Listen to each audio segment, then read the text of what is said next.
오늘도 주님의 말씀을 통해 하나님 나라를 누리는 복이 있기를 주님의 이름으로 축원합니다. 우리가 계속해서 이제 십계명을 근간으로 그 판례법들을 보고 있는데요. 오늘 본문은 이제 타인에게 입힌 해에 대한 보상, 규정을 말해주고 있습니다. 그 시대에는 정말 있을 수 있는 실제적인 사건이죠. 근데 우리에게는 또 그렇지는 않아요. 그래서 이것을 어떻게 우리가 문자적으로 적용하며 살아갈 수는 없죠. 그래서 이것을 통해 왜 이런 규정이 필요한가, 이런 것들을 조금 생각해 보면 좋을 것 같습니다.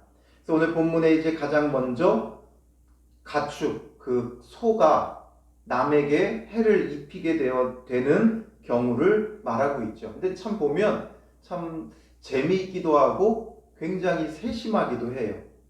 28절에 보면 소가 남자나 여자를 받아서 죽이면 그 소는 반드시 돌로 쳐서 죽일 것이요 그 고기는 먹지 말 것이며 임자는 형벌을 면하려니와 말하고 있죠.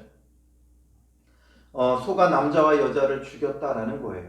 물론 이 가축이기 때문에 내 마음대로 내 뜻대로 되지 않죠.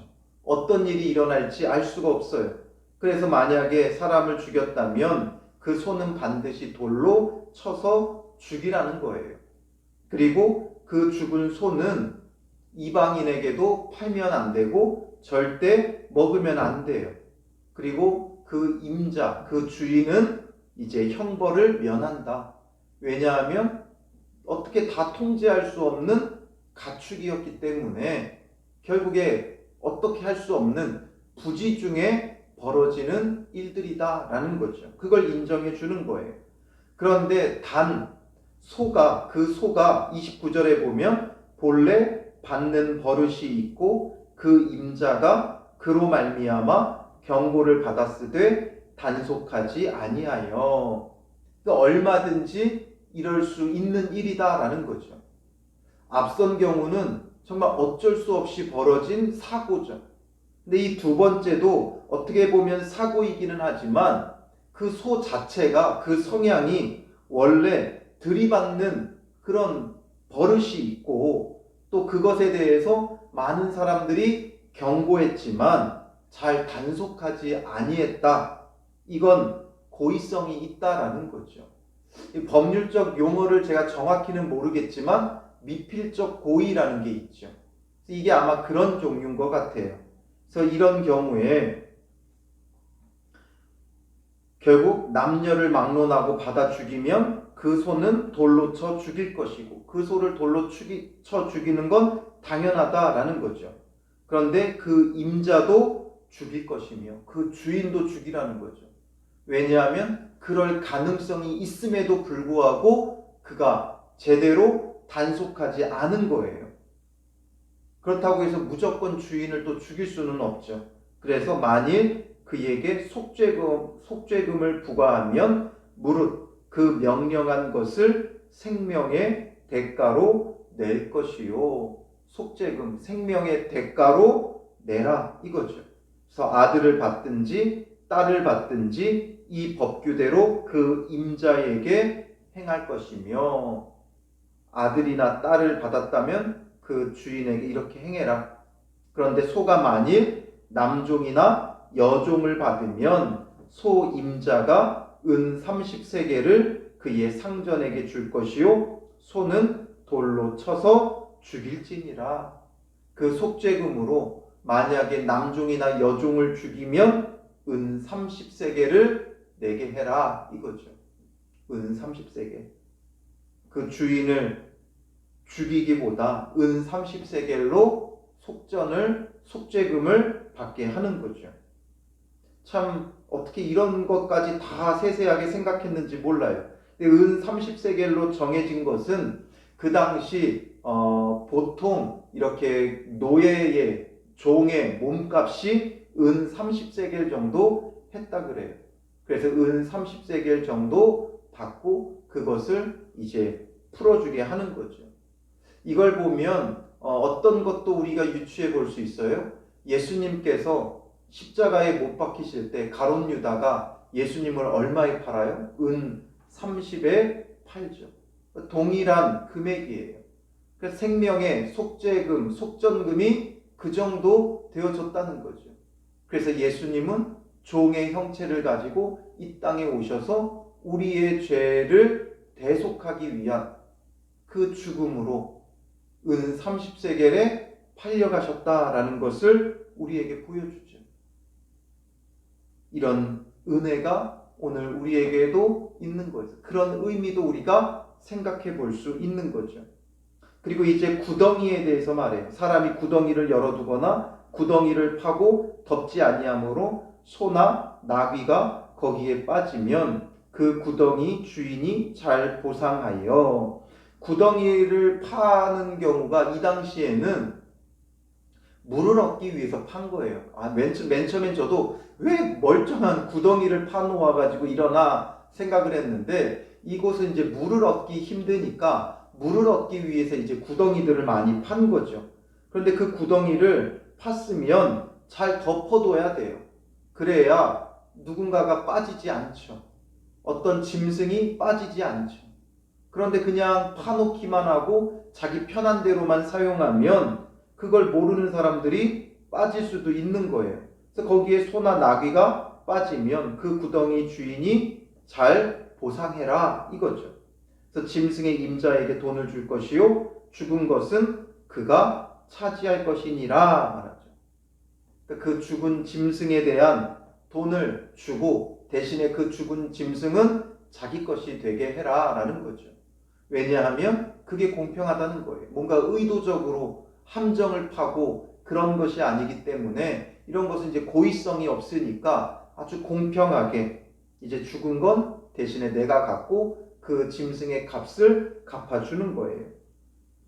그리고 이 사람의 소가 저 사람의 소를 받아 죽이면 살아있는 소를 팔아 그 값을 반으로 나누고 또한 죽은 것도 반으로 나누려니와. 소가 소를 죽이는 경우 이것도 뭐 어떻게 통제가 불가능하잖아요. 그러니 갑자기 벌어진 사고기 때문에 공평하게 살아있는 것을 팔아서 그 금액도 반으로 나누고 죽은 소도 반으로 나누어 가지게 하는 거죠. 그런데 그 소가 본래 받는 버릇이 있는 줄 알고도 그 임자가 단속하지 아니하였으면, 이것도 아까 앞에서 사람을 치는 경우와 같은 경우죠. 소가 그런 성향이 있다면 미리 잘 보관하고 잘 관리해야 되는데 잘 단속하지 아니했기 때문에 그는 소로 소를 갚을 것이요 죽은 것은 그가 차지할지니라. 그 죽은 소에 대한 것도 갚아주고 죽은 소도 가져라. 왜냐하면 여기에는 고의성이 있다 판단하는 거죠. 그래서 이런 아주 세세한 판례들을 하나님께서 그들의 백성에게 주신 거죠. 그 당시 얼마든지 벌어질 수 있고 분쟁이 될 수 있는 그런 사건인 거죠. 그래서 앞서서 모세가 하루 종일 재판하고 백성들은 하루 종일 기다렸던 걸 보게 되죠. 왜냐하면 그만큼 많은 이런 소송거리들이 있었던 거예요.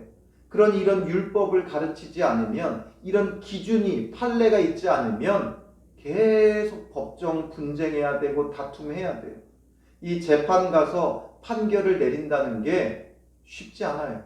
우리는 그냥 재판 가서 뭐 금방 판결이 내려질 것 같지만 상대방의 그 여러 가지 그런 내용들을 또 들어줘야 되고 확인해야 되고 사실 여부도 봐야 되고, 그러니 판결이 얼마나 어려워요.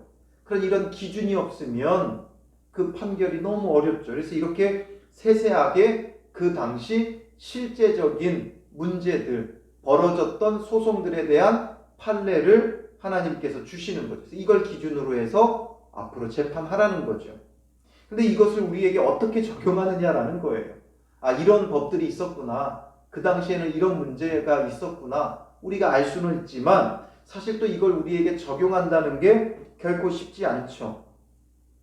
그래서 우리가 봐야 되는 건 왜 이런 규정이 필요한가라는 거죠. 왜 이런 규정이?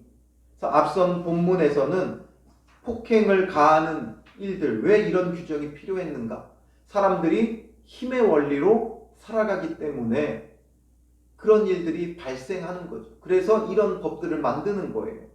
그렇다면 오늘 본문의 이런 일들, 남의 타인에게 해를 입히게 되어지는 일들, 이게 어떤 고의성이 있든 없든, 뭐 미필적 고의든 아니든 왜 이런 일들이 벌어지는가?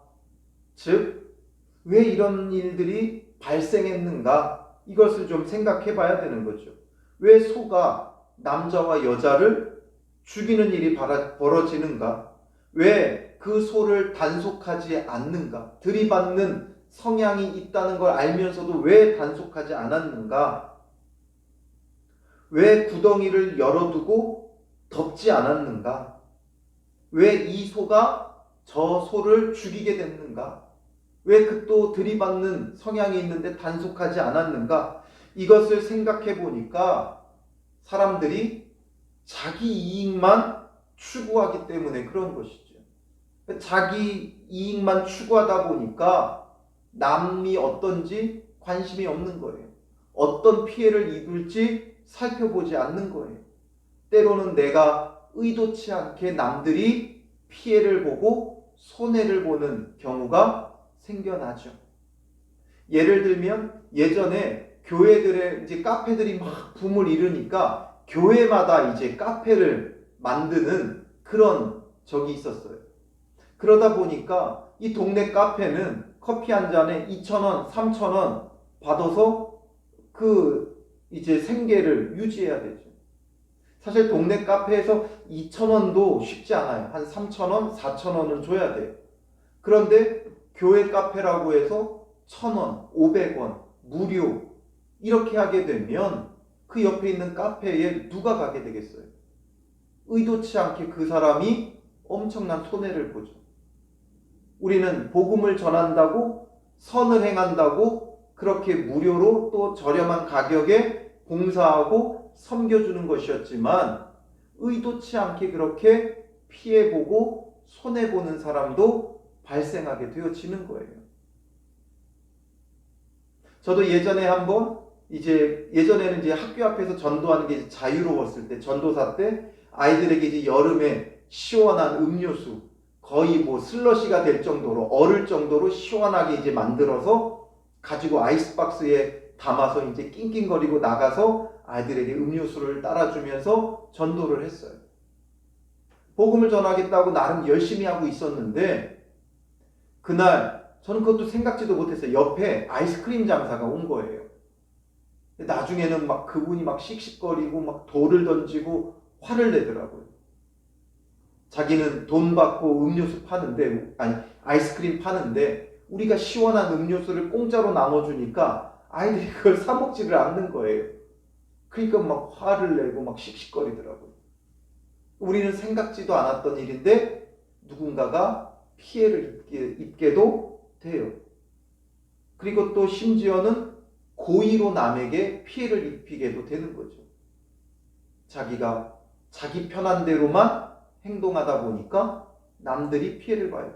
이렇게 남에게 해를 끼치는 소인데 그걸 잘 단속하지 않는 거죠.